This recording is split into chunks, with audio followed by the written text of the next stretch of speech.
Buenos días.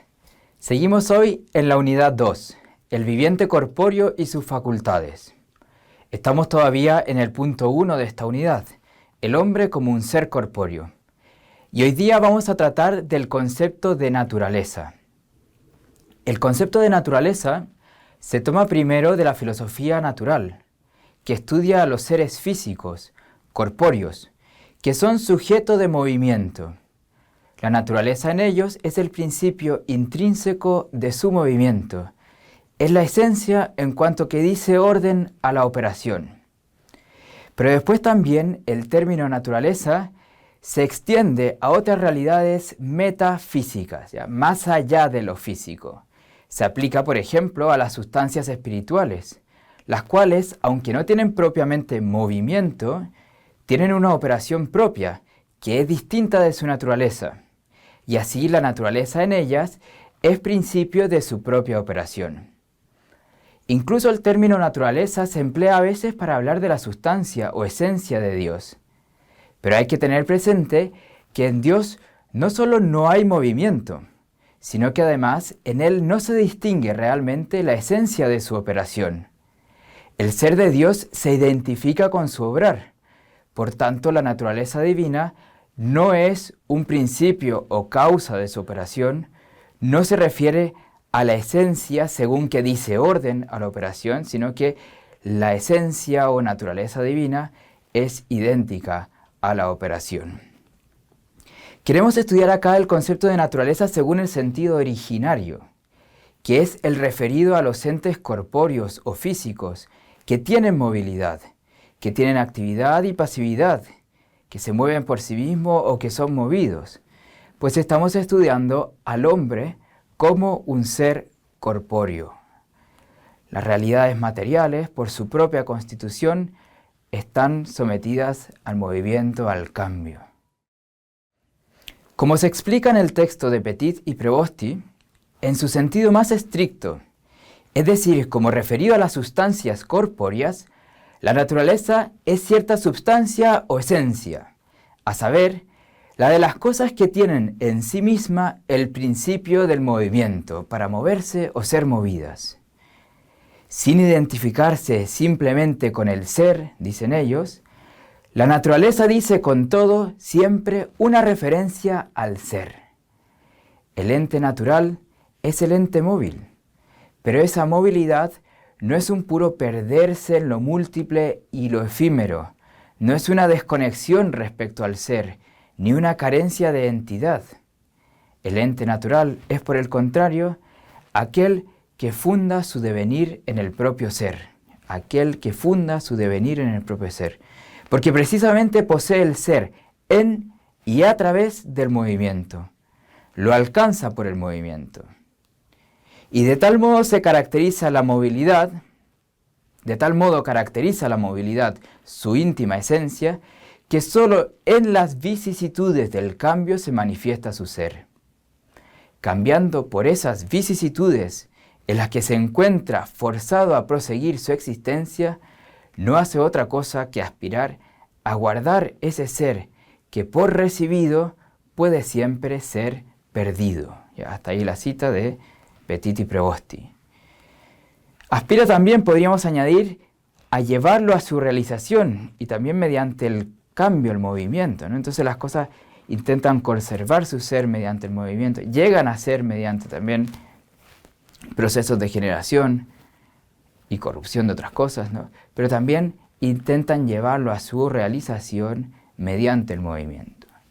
Sin embargo, estos autores advierten también, no debe entenderse esto en el sentido en que la esencia del ente natural consiste en la movilidad. La esencia de las cosas es lo que las cosas son. Entonces no debe entenderse esto, que todas las cosas tengan una movilidad, ¿no? En el sentido de que la esencia del ente natural sea movilidad, sino en que la esencia lleva aparejada, lleva consigo la movilidad, y es su principio, la esencia es principio de esa movilidad. Millán Puelles también señala este punto cuando explica que cada cosa tiene su índole propia, su propia esencia, que la distingue unas de otras, y según la cual les corresponde también un determinado modo de obrar, pues cada modo de obrar responde a un modo de ser, lo sigue, o lo que es igual, dice Millán Puelles, lo continúa, lo prosigue, para que la criatura alcance, mediante ese obrar, su plena realización. La naturaleza, explica él, es en cada ente la índole propia de éste, su peculiar esencia o manera de ser, en tanto que efectivamente dada en él como su más radical principio activo. La naturaleza es la esencia, pero no en su estaticidad, no solo en cuanto a principio de unas determinaciones permanentes, sino como poder de actividad, como raíz de todas las facultades cuyo campo de operación lo constituye en conjunto el del ente correspondiente. Explica además que la esencia o naturaleza de la sustancia corpórea permanece invariable a lo largo de todos los cambios, mientras no se corrompa evidentemente la sustancia, en cuyo caso dejaría de ser esa determinada naturaleza, perdería su esencia, ¿no? La esencia o naturaleza permanece invariable a lo largo de todos los cambios. Ella es el principio intrínseco del movimiento en aquella sustancia en la que está la naturaleza primera y propiamente. ¿Ya? Permaneciendo invariable a lo largo de todos los cambios, la esencia o naturaleza es el principio intrínseco del movimiento en aquella sustancia en la que está primera y propiamente. Aristóteles fue el primero en desarrollar este concepto de naturaleza. Como bien señala Haddad, para Aristóteles la naturaleza era una evidencia primera, indemostrable, pues es lo que se ofrece en primer lugar a la experiencia. Por eso dice que hay que entender la primera imposición de la palabra naturaleza como una exclamación. ¡Ah! Era esto. Se llega a la comprensión de la naturaleza sobre todo a partir del cambio, de la experiencia o de la observación del cambio. También a partir de la diversidad de los entes naturales, como muestra Haddad, pues hay diversas cosas de diversa índole, pero sobre todo a partir de la experiencia del cambio.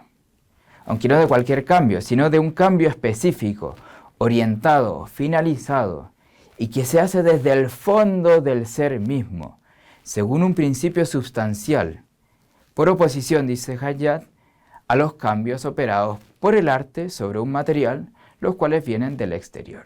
Esos cambios vienen del exterior. Es a partir de la regularidad que se ve en la naturaleza a lo largo de todos los cambios que se puede llegar a descubrir un principio intrínseco del movimiento. Porque las cosas obran siempre o casi siempre de la misma manera. Y gracias a eso podemos descubrir en ellas un principio estable de su propio devenir. Por ejemplo, al observar que la semilla de naranja, al germinar, se transforma en un brote con unas determinadas características, que crece y se transforma en un árbol de una particular índole, el cual normalmente llega a dar un determinado tipo de fruto, del cual salen semillas idénticas a la primera, de las cuales sale el mismo tipo de brote, de las cuales proviene el mismo tipo de árbol, del cual resulta el mismo tipo de fruto, etcétera, etcétera, etcétera. Es en esa regularidad que llegamos a descubrir que ahí, en ese árbol, tiene que haber una naturaleza que es la que explica todo ese devenir, que no es caótico, que no es puramente azaroso, sino que está ordenado, que hay una regularidad en todo el devenir, en todo el movimiento, en todo el cambio que se presenta en esa sustancia. Puede que alguna vez algún ejemplar no llegue a dar fruto, o que ocurran fallas en la naturaleza, deformidades, fallas genéticas, monstruos en la naturaleza. Pero eso no impide afirmar un principio intrínseco del movimiento. En la regularidad se descubre que debe haber en las cosas una determinada naturaleza, una esencia que orienta su dinamismo. Es decir, que debe haber en las cosas un principio intrínseco y esencial de su movimiento. En cada cosa en la naturaleza hay ese principio intrínseco, ¿no? Por eso hay una naturaleza en cada cosa. La piedra, por ejemplo, es de una determinada naturaleza. Por eso se comporta de algún modo estable. Y por eso la podemos utilizar, por ejemplo, para sostener, para edificar cosas, para moler, porque es resistente, porque es dura, porque no se disuelve con el agua, por ejemplo, etcétera, etcétera. El agua tiene también su propia naturaleza, por lo que humedece, hidrata, disuelve, ¿no?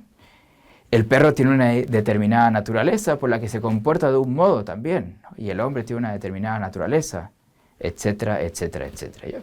Así el dinamismo propio de cada cosa se encuentra orientado desde los principios interiores de ésta.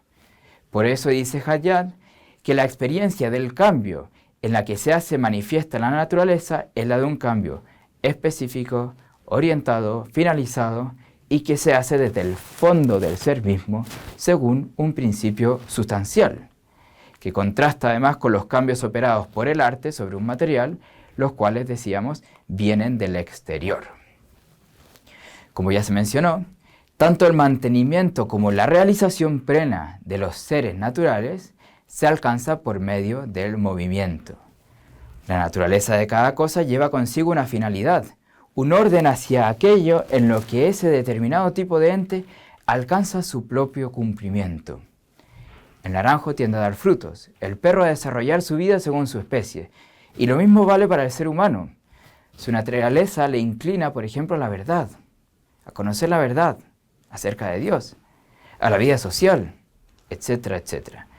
Y por eso tiene unas determinadas facultades ordenadas hacia un determinado tipo de operaciones, y así el hombre se comporta según lo que es.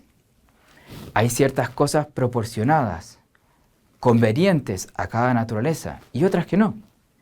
Cada naturaleza se orienta a aquello en lo que alcanza su propio bien. Es precisamente en el despliegue de estas operaciones donde se revela lo que en cada cosa es, lo que cada cosa es. Lo que era desde su origen, pero que ahora se manifiesta en este florecer de la cosa, cuando despliega todo lo que contenía solo potencialmente. Por eso dice Haddad que el término naturaleza puede entenderse como una exclamación. Ah, era esto. Nació de eso y ha madurado, y eso aún se distingue. Y explica que physis viene en efecto de phuein, que vendría de phos, la luz. El término describe todo lo que de suyo viene al día y aparece en su forma distintiva, lo que sale a la luz. La naturaleza del rosal se aprecia sobre todo cuando florece. Ahí es cuando decimos, ah, era esto, cuando salió a la luz, lo que era realmente el rosal. Lo que siempre fue, pero que ahora se manifestó y salió a la luz. Asimismo, la naturaleza del hombre se pone de manifiesto no en el salvaje, como decía Rousseau, sino en el hombre que se ha cultivado, en el hombre virtuoso, en el hombre civilizado, que ha desplegado todo su potencial. Según esta concepción de naturaleza, las virtudes, las ciencias, la cultura, etc., no son algo sobreañadido que se contrapone a lo natural, sino que son sumamente naturales. La vida social es natural al hombre, la amistad es natural al hombre, la vida política. El que haya cultivo del saber, que haya universidades, por ejemplo, todo eso responde a nuestro propio principio intrínseco de operaciones, que es la naturaleza racional. También puede haber, ciertamente, usos de nuestra libertad que sean contrarios a la razón y, por tanto, contrarios a la naturaleza específica del hombre. Pero lo que es conforme a la razón es conforme a nuestra naturaleza. En el texto de Haddad se desarrolla bien esta idea, se muestra el orden de la naturaleza, donde el ser humano es un ser natural también, y que como es propio de su naturaleza, la inteligencia, la libertad, la cultura, etc., aquello también es parte de la naturaleza. Mientras que muestra a Haddad que el hombre es el ser más catafisín, usando la expresión de Aristóteles, ¿ya? El más conforme a la naturaleza, como la máxima expresión de la naturaleza. No solo porque su alma es en cierto modo todas las cosas, y porque puede originar nuevas formas, sino también porque puede llevar a su máximo cumplimiento a la creación material, elevando las cosas incluso por encima de sus propios fines naturales. En este contexto, propone una ecología integral, donde quepa el hombre como un ser de la naturaleza y como el ser más catafisín, que se sirve de las demás cosas, pero que también cuida de ellas, que administra las cosas y que debe llevarlas hacia su máximo cumplimiento. Además, señala la importancia de la contemplación y la celebración para no caer en excesos, en la explotación egoísta, etc.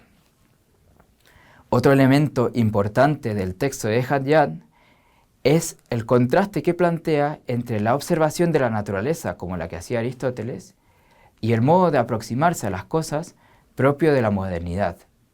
El genio moderno, dice él, o podría decir esta ingeniería, se interesa en el cómo más que en el por qué. Objetiva la naturaleza según un esquema funcional y permite una ciencia útil para la vida según el proyecto de Descartes de una tecnociencia que permite dominar, reparar, tal como se hace en una máquina. Su modo de explicación es descomponer una forma en sus distintos elementos y por tanto reducir lo superior a lo inferior, a fin de intervenir. Explicar la vida según este enfoque es captar el sustrato físico-químico y no la sustancia específica, y poder trabajar en el mecano de las moléculas, de los genes, de las partículas elementales. En vez de mirar las cosas según su naturaleza, las miran desde el sustrato material, de sus elementos constituyentes materiales, y así pierden de vista el todo que da razón de esos principios constituyentes. La reflexión que hace Haddad permite rescatar la noción de naturaleza, que es tan importante para nosotros, y ayuda a situar la libertad y poner medida a las intervenciones que hacemos sobre el mundo. Haddad ha comprendido bien la centralidad de este concepto y eso le permite fundamentar bien la ecología integral que presenta, devolviendo al hombre a su lugar en el corazón del mundo natural.